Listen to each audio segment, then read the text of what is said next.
Well, thank you all very much for coming. It's really shocking to me that you don't have anything better to do on a Tuesday night.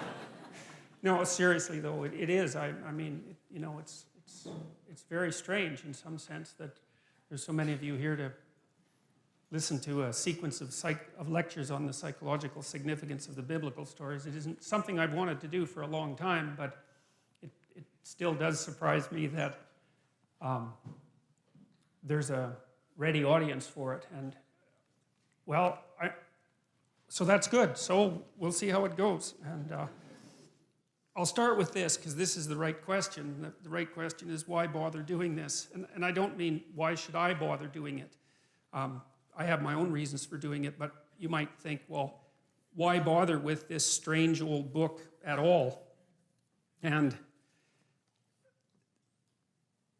that's a good question, you know. It's a contradictory document that's been cobbled together over thousands of years. It's outlasted kingdoms, many, many kingdoms. You know, it's really interesting that it turns out that a book is more durable than stone. It's more durable than a castle. It's more durable than an empire. And that's really interesting, you know, that something in some sense so evanescent can be so long-living. So there's that. That's kind of a mystery. I'm approaching this whole scenario, the biblical stories, as if they're a mystery, fundamentally, because they are. There's a lot we don't understand about them.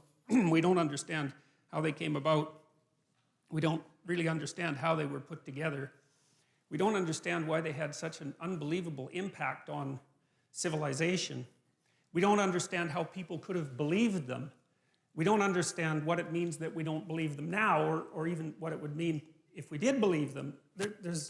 And then, on top of all that, there's the additional problem, which isn't specific to me, but is certainly relevant to me, that no matter how educated you are, you're not educated enough to discuss the psychological significance of the biblical stories. But I'm going to do my best, and partly because I want to learn more about them. And one of the things I've learned is that the best way to learn about something is to talk about it. And when I'm lecturing, I'm thinking, you know, I'm not trying to tell you what I know for sure to be the case, because there's lots of things I don't know for sure to be the case. I'm trying to make sense out of this, and I have been doing this for a long time. Now, you know, you may know, you may not, that I'm an admirer of Nietzsche. Nietzsche was a devastating critic of, I would say, dogmatic Christianity. Christianity as it was instantiated in institutions, I suppose, although he's a very paradoxical thinker because, for example, one of the things Nietzsche said was that he didn't believe that the scientific revolution would have ever got off the ground if it hadn't been for Christianity, and more specifically for Catholicism, because he believed that over the course of really 1,000 years, the European mind, so to speak, had to train itself to interpret everything that was known within a single coherent framework. Coherent if you accept the initial axioms. A single coherent framework. And so Nietzsche believed that Catholicization of the phenomena of life and of history produced the kind of mind that was then capable of transcending its dogmatic foundations and then concentrating on something else, which in this particular case happened to be the natural world. And so Nietzsche believed that in some sense Christianity died at its own hand. It had spent a very long period of time trying to attune people to the necessity of the truth, you know, absent the corruption and all of that that's always part of any human endeavor. And then the truth, the spirit of the truth that was developed by Christianity turned on the roots of Christianity, and everyone woke up and said something like, or thought something like, well, how is it that we came to believe any of this? It's like waking up one day and noting that you really don't know why you put a Christmas tree up, but you've been doing it for a long time, and that's what people do. And you know, there are reasons that Christmas trees came about, but what would you say, the ritual lasts long after the reasons have been forgotten. So now Nietzsche, although he was a critic of Christianity and also a champion of its disciplinary capacity, because you see, the other thing that Nietzsche believed was that it was not possible to be free in some sense unless you had been a slave. And by that he meant that you don't go from childhood to full-fledged adult individuality. You go from childhood to a state of discipline, which you might think is akin to slavery, to self-imposed slavery. That would be the best scenario, where you have to discipline yourself to become something specific before you might be able to reattain the generality that you had as a child. And he believed that Christianity had played that role for Western civilization. But in the late 1800s, he announced that God was dead. And you often hear of that as something triumphant. But for Nietzsche, it wasn't, because he was too nuanced a thinker to be that simple-minded. See, Nietzsche understood that, and this is something I'm going to try to make clear, is that there's a very large amount that we don't know about the structure of experience, that we don't know about reality, and we have our articulated representations of the world, and then you could think of outside of that, there are things we know absolutely nothing about, and there's a buffer between them.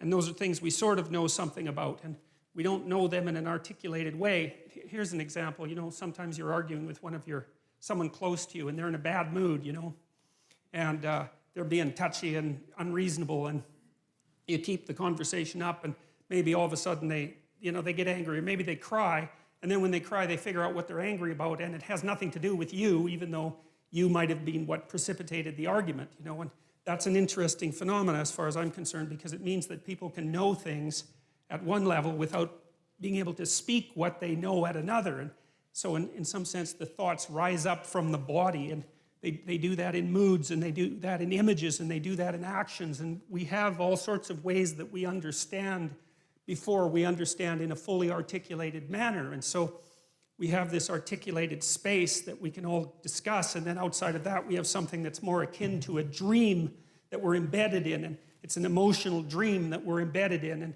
that's based, at least in part, on our actions, and I'll describe that later. And then outside of that is what we don't know anything about at all. And in that dream, that's where the mystics live, and that's where the artists live, and they're the mediators between the absolute unknown and the things we know for sure. And you see, what that means in some sense is what we know is established on a form of knowledge that we don't really understand, and that if those two things are out of sync, so you might say if our articulated knowledge is out of sync with our dream, then we become dissociated internally. We think things we don't act out, and we act out things we don't dream, and that produces a kind of sickness of the spirit, and that sickness of the spirit, its cure is something like an integrated system of belief and representation. And then people turn to things like ideologies, which I regard as parasites on an underlying religious substructure, to try to organize their thinking, and then that's a catastrophe. And that's what Nietzsche foresaw. You see, he knew that when we knocked the slats out of the base of Western civilization by destroying this representation, this God ideal, let's say, that we would destabilize and move back and forth violently between nihilism, let's say, and the extremes of ideology. He was particularly concerned about radical left ideology, you know, and believed and predicted this in the late 1800s, which is really an absolute intellectual tour de force of staggering magnitude. Predicted that in the 20th century that hundreds of millions of people would die because of the replacement of these underlying dreamlike structures with this rational but deeply incorrect representation of the world. And, you know, we've been oscillating back and forth between left and right in some sense ever since, and, you know, with some good sprinkling of nihilism in there and despair. And in some sense, that's the situation of the modern Western person, and increasingly of people in general. Howbeit, when he, the Spirit of truth, is come, he will guide you into all truth. For he shall not speak of himself, but whatsoever he shall hear, that shall he speak,